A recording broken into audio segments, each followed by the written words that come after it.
Welcome in biometric classes online. तो आज हम लोग अपना चैप्टर आगे प्रोसीड करेंगे। जो इवोल्यूशन चैप्टर है, अब तक हम लोगों ने थ्योरीज़ को पढ़ा है। ठीक है, थ्योरीज़ में कौन कौन से थ्योरीज़ पढ़े हैं हम लोग? थ्योरी ऑफ स्पेशल क्रिएशन जिसे फादर सॉलेज ने दिया था, उसके बाद थ्योरी ऑफ स्पॉन्टेनियस जनरेशन, फिर लाइफ कम फ्रॉम लाइफ पढ़े, फिर थ्योरी ऑफ पेंसपर्मिया पढ़े, फिर मॉडर्न थ्योरी पढ़े। तो आज हम लोग इससे आगे बात करेंगे। ठीक है, तो इससे आगे हम लोग देखेंगे केमिकल थ्योरी के बारे में, केमिकल इवोल्यूशन के बारे में। केमिकल इवोल्यूशन, केमिकल में कैसे चेंजेस हुआ था, केमिकल का कैसे इवोल्यूशन हुआ था, उसकी बात करेंगे। ठीक है, इसको हम लोग स्टेप बाय स्टेप करेंगे, देखेंगे किस तरह से इवोल्यूशन प्रोसीड हुआ था, स्टेप बाय स्टेप कैसे आगे बढ़ा था। ठीक है, उसकी बात करेंगे। तो पहला देखिए, पहला हम लोग क्या देखेंगे, एटॉमिक स्टेज, मतलब स्टार्टिंग में एटॉमिक स्टेज कैसा था, इन्वायरमेंट का एटम्स किस फॉर्म में थे, उसकी बात करेंगे। दूसरा फिर हम देखेंगे मॉलिक्यूलर स्टेज। कौन सा? मॉलिक्यूलर स्टेज देखेंगे, मॉलिक्यूलर स्टेज देखेंगे। ठीक है, मॉलिक्यूलर स्टेज देखेंगे। और तीसरा आप अगर देखेंगे तो फॉर्मेशन ऑफ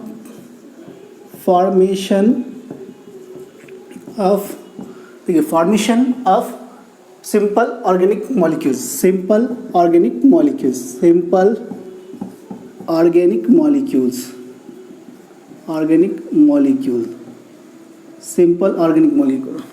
चौथा बात करेंगे तो हम लोग formation of complex organic molecule,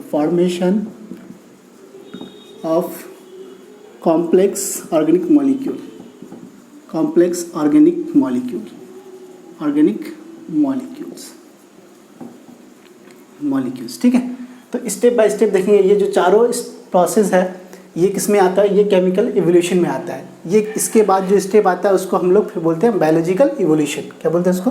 biological evolution में कौन कौन आएगा उसकी बात करेंगे। बायोलॉजिकल इवोल्यूशन देखिए, बायोलॉजिकल इवोल्यूशन में 5 प्रोसेस हम लोग पढ़ेंगे, कैसे कैसे बायोलॉजिकल इवोल्यूशन हुआ था उसकी बात करेंगे। तो जो 5वां स्टेप जो अपने देखने को मिलेगा, फॉर्मेशन ऑफ प्रोटोबायन्ट्स। क्या देखने को मिलेगा? फॉर्मेशन ऑफ प्रोटोबायन्ट्स,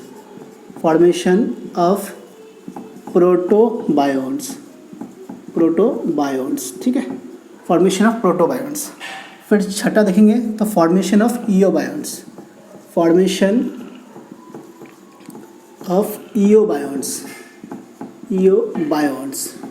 ठीक है, फॉर्मेशन ऑफ इयोबायन्ट्स। फिर 7वां बात करें तो अगर हम लोग फॉर्मेशन ऑफ इयोबायन्ट्स होने के बाद आपको क्या बनने दिखते मिलेगा? Formation of prokaryotes. इसके बाद क्या फॉर्मेशन हुआ होगा? फॉर्मेशन ऑफ प्रोकैरियोट्स देखने को मिला होगा, फॉर्मेशन ऑफ प्रोकैरियोट्स। ठीक है, फॉर्मेशन ऑफ प्रोकैरियोट्स। फिर 8वां अगर हम बात करें ऑटोट्रोफिज्म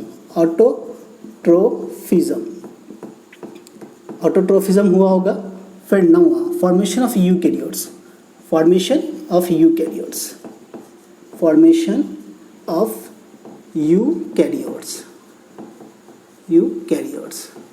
देखिए, जब इवोल्यूशन हुआ था तो हम लोग इसको स्टेज बाय स्टेज पढ़ेंगे। सबसे पहला क्या पढ़ेंगे? केमिकल इवोल्यूशन में 4 चीज़ पढ़ेंगे। कैसे एटॉम एग्जिस्ट करते थे इन्वायरमेंट में, प्रिमिटिव में कैसे एटम एग्जिस्ट करते थे, कैसे मॉलिक्यूल बने होंगे उसकी बात करेंगे। फिर उसके बाद सिंपल ऑर्गेनिक मॉलिक्यूल कैसे बना होगा इसकी बात करेंगे। कौन सा मॉलिक्यूल पहले बना होगा उसकी बात करेंगे। फिर formation of complex organic molecule, जैसे मतलब पॉलीसेकेराइड, शुगर, लिपिड, न्यूक्लियोटाइड, सब कैसे बने होंगे इसकी बात करेंगे। फिर बायोलॉजिकल इवोल्यूशन में देखेंगे फॉर्मेशन ऑफ प्रोटोबायन्ट्स क्या होता है, कैसे होता है। फॉर्मेशन ऑफ इयोबायन्ट्स देखेंगे। फॉर्मेशन ऑफ प्रोकैरियोट्स की बात करेंगे, कैसे देखेंगे प्रोकैरियोट्स कैसे होते हैं। फिर ऑटोट्रोफिज्म की बात करेंगे। फिर फॉर्मेशन ऑफ यूकैरियोट्स, जो अभी जो मैक्सिमम जो ऑर्गेनिज्म है वो यूकैरियोटिक होते हैं। जो RHBD का जो 5 किंगडम क्लासिफिकेशन है उसमें 4 किंगडम में क्या होता है कि यूकैरियोटिक सेल देखने को मिलता है, और केवल एक में किंगडम मोनेरा में आपको प्रोकैरियोटिक सेल देखने को मिलता है। तो आगे हम लोग एक एक करके बात करेंगे। सबसे पहले हम लोग बात करेंगे एटॉमिक स्टेज की, मतलब एटॉमिक स्टेज की सबसे पहला हेडिंग देंगे आप लोग, एटॉमिक स्टेज क्या हुआ होगा एटॉमिक स्टेज पे, उसकी बात करेंगे। ठीक है, एटॉमिक स्टेज पे क्या हुआ होगा उसकी बात करेंगे। एटॉमिक स्टेज देखेंगे क्या हुआ होगा। देखिए, एटॉमिक स्टेज की अगर बात करें, देखिए एटॉमिक स्टेज में 4.5 बिलियन ईयर्स एगो की बात है, सिर्फ 4.5 बिलियंस ईयर्स एगो, मतलब 4.5 बिलियंस ईयर पहले क्या हुआ होता ना, धरती का टेम्परेचर बहुत ज़्यादा हुआ करता था। मतलब जो अपना जो धरती है इसका टेम्परेचर मान के चलिए आप लोग 500 to 5000 to 6000 degree Celsius temperature उस समय अर्थ का रहता था। तो उस समय जब 6000 टेम्परेचर रहता था, कोई भी चीज़, मतलब ये धरती एक गर्म तवे की तरह था।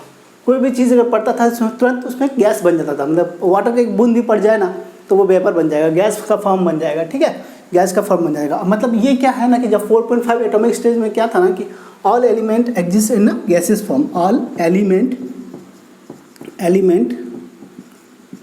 Exist in gaseous form. मतलब सारे एलिमेंट किस फॉर्म में रहा होगा? सारे एलिमेंट गैसियस के फॉर्म में रहा होगा। ठीक है, सारे एलिमेंट किस गैसियस फॉर्म में। टेम्परेचर कितना रहा होगा उस समय? 5000 टू 6000 टेम्परेचर। कब की बात कर रहे हैं हम लोग? 4.5 बिलियन ईयर्स एगो की बात कर रहे हैं। ठीक है, उसके बाद हम लोग देखें तो अब देखिए कहा जाता है कि जो हेवी मेटल्स थे ना वो न्यूक्लियस में मतलब सेंटर पे है। जो अर्थ है ना उसके सेंटर पे देखने को मिले हेवी मेटल के, जैसे Fe एंड निकल, ये हैवी मेटल कहलाते हैं। ठीक है, ये कहाँ पे आपको देखने को मिलता था उस वक्त? आपको अर्थ के कोर में, मतलब सेंटर पे आपको क्या देखने को मिलता? आयरन एंड निकल। उसके बाद जो इससे थोड़े से हल्के होते थे वो आपको देखने को मिलता था एल्यूमिनियम, फॉस्फोरस, सल्फर, इस तरह से। और हाइड्रोजन, ऑक्सीजन,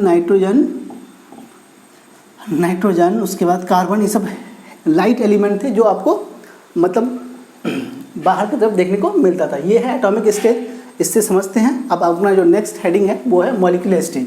जब एटॉमिक स्टेज होने के बाद मॉलिक्यूलर स्टेज में क्या हुआ होगा उसकी बात करेंगे। ठीक है, उसकी बात करेंगे, देखेंगे मॉलिक्यूलर स्टेज में क्या क्या चेंजेस आए होंगे। ठीक है, क्या क्या चेंजेस आए होंगे। अब हम लोग बात करते हैं सेकंड की। जो सेकंड था अपना मॉलिक्यूलर स्टेज। अब देखिए मॉलिक्यूलर स्टेज में क्या हुआ होगा ना, मॉलिक्यूलर स्टेज में मॉलिक्यूल बनना स्टार्ट हुआ होगा। आपको एक बहुत इंपॉर्टेंट बात है कि जब हमारी धरती जब मॉलिक्यूलर स्टेज में हुआ था ना उस समय अपने एटमॉस्फेयर में फ्री ऑक्सीजन प्रेजेंट नहीं था। मतलब ऑक्सीजन फ्री नहीं था उस समय। ऑक्सीजन कंबाइंड फॉर्म में देखने को मिल सकता था लेकिन फ्री नहीं था। ऑक्सीजन उस समय फ्री नहीं था। तो फ्री जो एटम्स थे, जो free atoms combined to form molecule, जो फ्री एटम्स थे वो धीरे धीरे मॉलिक्यूल बनाने लगे। क्या बनाने लगे? धीरे धीरे मॉलिक्यूल को बनाने लगे और फिर इस तरह से मॉलिक्यूल का बनना स्टार्ट हुआ। जैसे देखिए उस समय जब स्टार्टिंग में था तो सबसे ज़्यादा आपको हाइड्रोजन एटम्स की बात करें तो उस टाइम पे, प्रिमिटिव टाइम पे हाइड्रोजन एटम ये मोस्ट एबंडेंट हुआ करता था। सबसे ज़्यादा आपको कौन सी चीज़ देखने को मिलता? Most abundant and most reactive. ये हाइड्रोजन इसमें मोस्ट एबंडेंट और मोस्ट रिएक्टिव एलिमेंट देखने को मिला होगा आपको। ठीक है, ये मॉलिक्यूलर स्टेज की बात करें। कब की बात करें हम लोग? 4.5 बिलियन ईयर्स एगो की बात करें। सबसे ज़्यादा अगर एक सवाल नीट में पूछा जाता है कि सबसे स्टार्टिंग में मोस्ट एबंडेंट और मोस्ट रिएक्टिव एलिमेंट कौन थे, तो उसका आंसर कौन सा जाएगा? Hydrogen is the most abundant and most reactive element हुआ करता था। और एक बात आप लोग याद रखेंगे, इसको स्टार लगा के लिख सकते हैं आप लोग। बहुत बार एग्जाम में पूछा था कि प्रिमिटिव एटमॉस्फेयर में कौन से गैस मतलब फ्री नहीं था, उसका आंसर जाएगा ऑक्सीजन। ऑक्सीजन फ्री फॉर्म में नहीं था। ऑक्सीजन डू नॉट फ्री मतलब फ्री फॉर्म में नहीं था। फ्री फॉर्म, वो उस समय ऑक्सीजन फ्री फॉर्म में नहीं था। और ये बात बहुत बार पूछा गया कि प्रिमिटिव एटमॉस्फेयर में कौन सा गैस है जो आपको फ्री फॉर्म में नहीं देखने को मिलता था, तो वो मतलब कंबाइंड फॉर्म में देखने को मिलता था। ऑक्सीजन है, इसको मतलब बहुत बार पूछा भी गया एग्जाम में, ये आप इसको ध्यान रखेंगे। ठीक है, इसको ध्यान रखेंगे कि ऑक्सीजन उस टाइम फ्री नहीं था, एब्सेंट था। अब जैसे रिएक्शन क्या हुआ होगा, रिएक्शन की बात करें, देखिए जैसे कि N2 मिल करके N2 आपका मिला होगा और H2 मिला होगा, क्या बना होगा आपके लिए? Ammonia, NH3। ठीक है, NH3 केमिस्ट्री में हम लोग पढ़ते हैं कि इस रिएक्शन को हाइबर प्रोसेस कहते हैं हम लोग। ठीक है, ऑर्गेनिक केमिस्ट्री का पार्ट है ये, और इनऑर्गेनिक में भी पढ़ते हैं थोड़ा बहुत। और दूसरी बात करें तो H2 और O2 मिलके अपने को क्या बना दिया होगा? वाटर। तो इस तरह से एटम कंबाइन करके क्या बनाए होंगे? मॉलिक्यूल बनाए होंगे। इतनी सी बात समझ में तो आई होगी। फिर आगे हम लोग चलते हैं, देखते हैं क्या क्या हुआ होगा। जैसे कि अब जैसे कि कार्बन और ऑक्सीजन मिलकर कार्बन डाइऑक्साइड का फॉर्मेशन किया होगा। ठीक है, तो ये 3-4 बातें बहुत इंपॉर्टेंट है जो आपको याद रखनी है। पहला मेरे साथ बोलेंगे आप लोग, हाइड्रोजन सबसे ज़्यादा पाया जाने वाला और सबसे ज़्यादा रिएक्टिव एलिमेंट था कब? जब आपका एटमॉस्फेयर मतलब अर्थ बन रहा होगा, ठीक है। उसके बाद अगर कौन सा गैस फ्री फॉर्म में नहीं था एटमॉस्फेयर में, तो वो था ऑक्सीजन। और अगर बात करें तो फिर मॉलिक्यूल होने के बाद अब सिंपल ऑर्गेनिक मॉलिक्यूल का फॉर्मेशन होना है। तो हम लोग तीसरा हेडिंग देंगे सिंपल ऑर्गेनिक मॉलिक्यूल्स। तीसरा जो कि हम लोग केमिकल इवोल्यूशन का तीसरा पार्ट है वह है अपने पास सिंपल ऑर्गेनिक मॉलिक्यूल। तीसरा कौन सा है? Formation of simple organic molecules, organic molecule. अब देखिए एटम बना, एटम के बाद मॉलिक्यूल बना, मॉलिक्यूल के बाद अब किसकी बारी थी? अब बारी थी ऑर्गेनिक मॉलिक्यूल्स की। तो हम लोग इसमें देखेंगे कि कैसे ऑर्गेनिक मॉलिक्यूल बना होगा और सबसे पहला जो ऑर्गेनिक मॉलिक्यूल बना होगा वो कौन था, ठीक है, उसकी बात करेंगे। अब देखते हैं हम लोग आगे कि क्या होता है। अब देखते हैं एक मिनट में। देखिए जब धीरे धीरे जब ये इवोल्यूशन चल रहा होता है, जहाँ पे अपना अर्थ का टेम्परेचर 5000 to 6000 डिग्री सेल्सियस था, तो धीरे धीरे अपना एटमॉस्फेयर कम होने लगा, पहुँचा कहाँ पे? 50 to 60 डिग्री सेल्सियस तक। 50 to 60 डिग्री टेम्परेचर जब पहुँचा तब बहुत सारे जब वाटर जो अभी वेपर बन जा रहा था इससे पहले, अब क्या होना कि वाटर लिक्विड बनने लगा। क्या बनने लगा? वो वाटर लिक्विड बनने लगा, ठीक है, वाटर का लिक्विड बनने लगा। क्यों बना? क्योंकि टेम्परेचर अब मतलब बहुत ज़्यादा डिक्रीज़ कर चुका था, तो वाटर लिक्विड बनने लगा और लिक्विड बनने लगा, लिक्विड फॉर्म का बनने लगा। अब देखिए वाटर का लिक्विड फॉर्म बनने लगा। अब देखिए जब वाटर बना होगा, वाटर लिक्विड बना तो क्लाउड्स बना होगा, ठीक है, क्लाउड्स। जब टेम्परेचर तब क्लाउड्स, बादल बने होंगे, क्लाउड्स बने होंगे। तो अब देखिए कहीं पे आपको अब आगे हमने क्लाउड्स बन गया, ठीक है।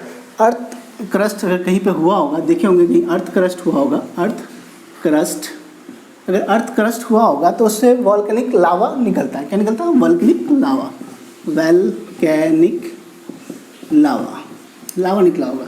तो देखिए जैसे क्लाउड लावा, तो अब देखिए कार्बन को एक फॉर्म मिल गया। कार्बन ने लावा के साथ रिएक्शन करके क्या बना दिया अपने पास? कार्बाइड बनाया, ठीक है, कार्बाइड ने वाटर के साथ रिएक्शन करके क्या बना दिया आपके लिए?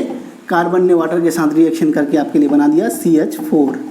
बहुत इंपॉर्टेंट ये चीज़ है कि पहला ऑर्गेनिक मॉलिक्यूल कौन था जो इस धरती पे बना होगा, वो होगा CH4। First organic molecule is form in the earth is CH4। तो ये सवाल भी एग्जाम में आते हैं कि पहला कौन सा ऑर्गेनिक मॉलिक्यूल है जो धरती पे बना होगा, तो उसका आंसर क्या जाएगा? CH4, methane. याद रखेंगे कि CH4 पहला ऑर्गेनिक मॉलिक्यूल है जो इस धरती पे बना होगा, ठीक है।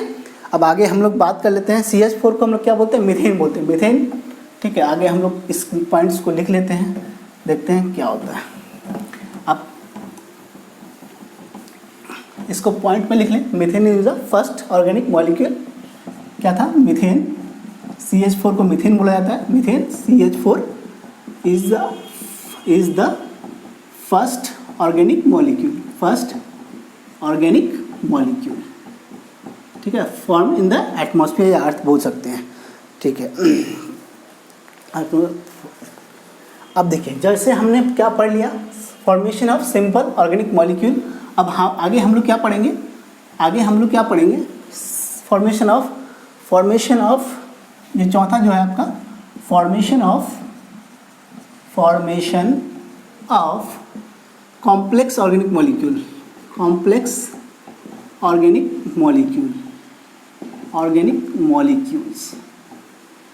ठीक है, मॉलिक्यूल्स। अब हम बारी किसकी थी? एटम बना, मॉलिक्यूल बना, फिर सिंपल ऑर्गेनिक मॉलिक्यूल बना। अब बारी थी कॉम्प्लेक्स ऑर्गेनिक मॉलिक्यूल बनने की, जैसे पॉलीसेकेराइड, लिपिड्स, न्यूक्लियोटाइड्स, इस तरह के मॉलिक्यूल बनने की बारी थी।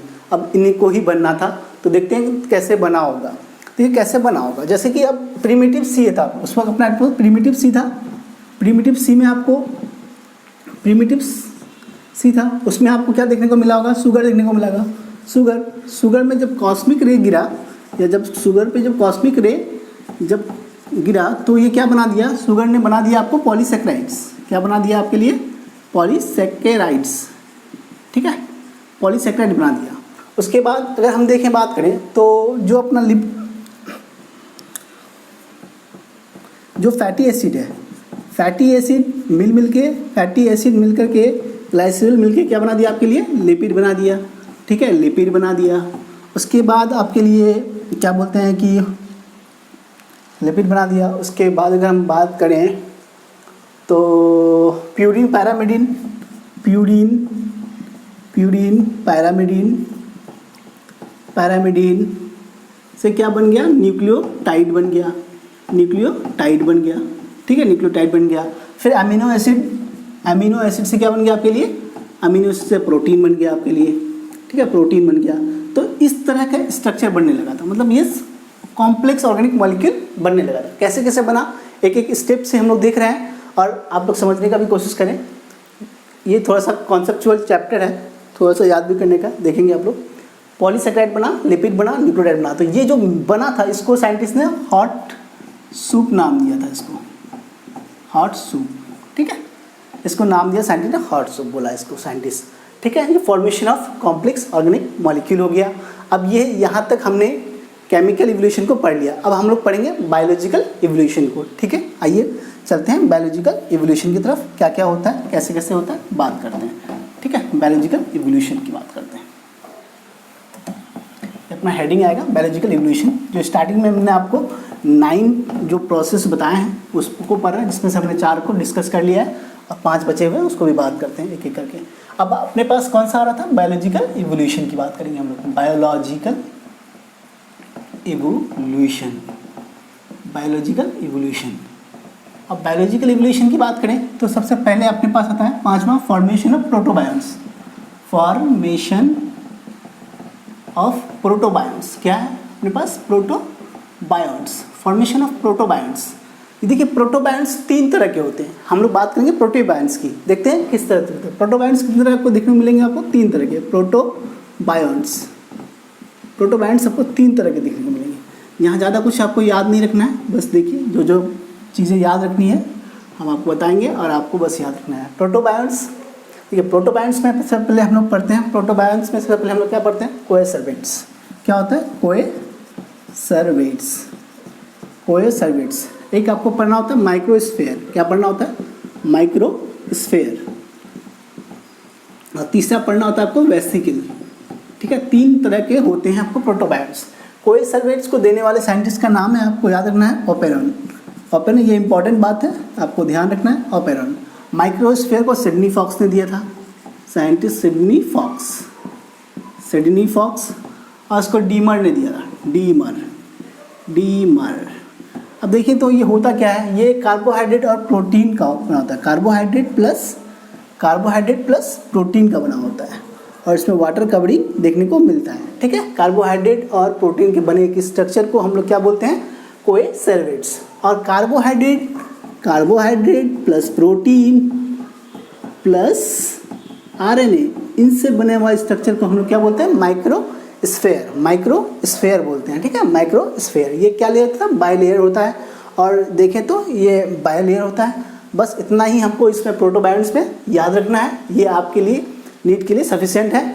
आपको क्या क्या याद रखना है, एक तो कोएसर्वेट होता क्या है, किस किस से बना होता है, कौन दिया था, ये चीज़ें आपको याद रखनी है।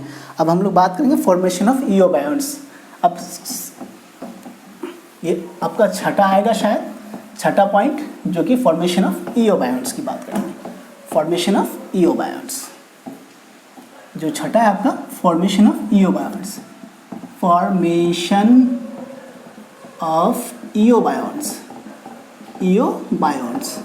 Formation of eobionts. देखिए जैसे ही आपके पास क्या बन गया, कोएसर्वेट बन गया, कोएसर्वेट्स। तो कोएसर्वेट बन गया, ऑटो कैटालाइटिक सिस्टम भी बनना था इसमें। क्या बनना था, plus auto catalytic system. Auto catalytic system में कौन कौन आते हैं, डीएनए और आरएनए। कौन आते हैं, डीएनए और आरएनए। ये दोनों क्या है, न्यूक्लिक एसिड है, डीएनए और RNA. Molecular basis of inheritance में हम लोग बहुत अच्छे से इसको डिटेल में ऑफलाइन क्लास में समझे हुए हैं। फिलहाल तो यहाँ देखिए आप लोग क्या है, डीएनए और आरएनए है। प्लस यहाँ पे क्या बनता है, एक एंजाइम से रिएक्शन करता है, पॉलीमरेज। डीएनए पॉलीमरेज का नाम सुने ही होंगे हम लोग, पॉलीमरेज एंजाइम से रिएक्शन करता है, ठीक है। फॉर्मेशन ऑफ इओबायोन्स की बात करते हैं, ठीक है, फॉर्मेशन ऑफ इओबायोन्स। अब एक बात अगर जान ले तो आपको अगर कोई सवाल पूछता है कि जब इवोल्यूशन हुआ होगा तो कौन से न्यूक्लिक एसिड पहले बने होंगे, कौन सा ज़्यादा इंपॉर्टेंट था इवोल्यूशन के लिए, जो मतलब इवोल्यूशन हुआ उसका कौन इंपॉर्टेंट था, तो आपको उसका आंसर जाना चाहिए, RNA is the most important for evolution. क्यों? क्योंकि आरएनए में एंजाइमेटिक एक्टिविटी देखने को मिलती है और आरएनए में म्यूटेशन भी होता है, ठीक है। एंजाइमेटिक क्या बोलते हैं, आरएनए एंजाइमेटिक एक्टिविटी को शो करता है। तो एक बात तो आपको ये बात याद रखनी है कि डीएनए और आरएनए में ज़्यादा इंपॉर्टेंट इवोल्यूशन में किसका है, वो है आरएनए का, ठीक है। आरएनए का इंपॉर्टेंट आपको इवोल्यूशन में ज़्यादा देखने को मिलेगा, ठीक है।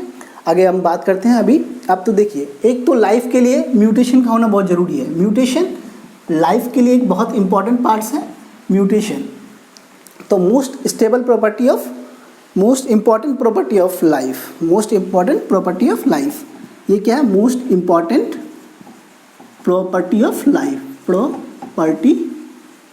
लाइफ, ये लाइफ की मोस्ट इम्पोर्टेंट प्रॉपर्टी में से एक है। कौन है? म्यूटेशन। म्यूटेशन क्या होता है? जब हम लोग जेनेटिक्स पढ़े थे तो हम लोग ऑफलाइन क्लास में बात किए थे कि म्यूटेशन क्या होता है। Mutation is the suddenly change in genetic makeup.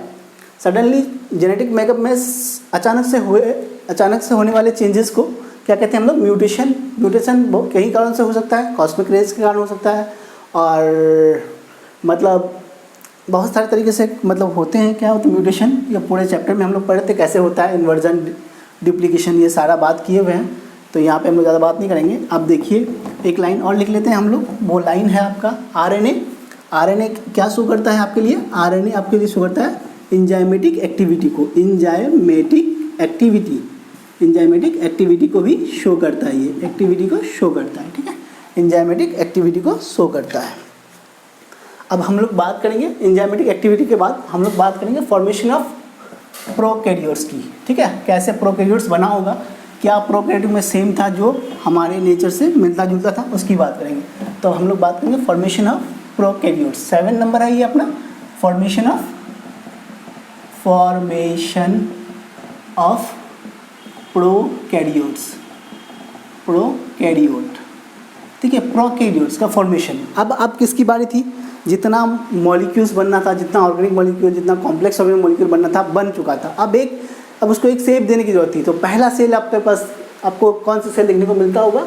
Formation of prokaryotes. Prokaryotes cell का बनना यहाँ से स्टार्ट हुआ था, अब बनने लगा था। कौन चीज़? प्रोकैरियोट्स बनने लगे थे। देखिए प्रोकैरियोट्स क्या होते हैं, एक सेल है, ठीक है। ये एक सेल है आपके लिए। अब देखिए प्रोकैरियोटिक और यूकैरियोटिक दो तरह के सेल होते हैं on the basis of nuclear membrane. Nuclear membrane या मेम्ब्रेन के बेसिस पे हम सेल को दो पार्ट्स में डिवाइड करते हैं, जिसका नाम है एक प्रोकैरियोट्स, एक eukaryotes. Most of the cell are eukaryotes. Only the kingdom Monera is a sole member of prokaryotic cell या प्रोकैरियोटिक सेल, ठीक है। तो देखिए इसमें प्रोकैरियोटिक सेल में क्या होता है ना कि ये एक इसका डबल स्टैंडर्ड सर्कुलर डीएनए होता है, डबल स्टैंडर्ड सर्कुलर डीएनए होता है। डीएनए भी नहीं कह सकते, इसको न्यूक्लियोइड्स कहते हैं।